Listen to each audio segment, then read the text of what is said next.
ત્યાં તો ભોળોનાથ આવશે. સંગતમાં માની વસુમતી છે, કતો ભોળોનાથ આવશે. સંગતમાં માની વસુમતી છે, ત્યાં તો ભોળાનાથ આવશે. સંગતમાં માની વસુમતી છે, કતો ભોળોનાથ આવશે. કુંવરની આજુબાજુ પીલીના વન છે.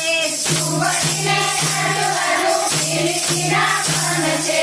ઘોડાને પીલી ચડાવશું છે, ત્યાં તો ભોળાનાથ આવશે. ઘોડાને પીલી ચડાવશું છે, કતો ભોળાનાથ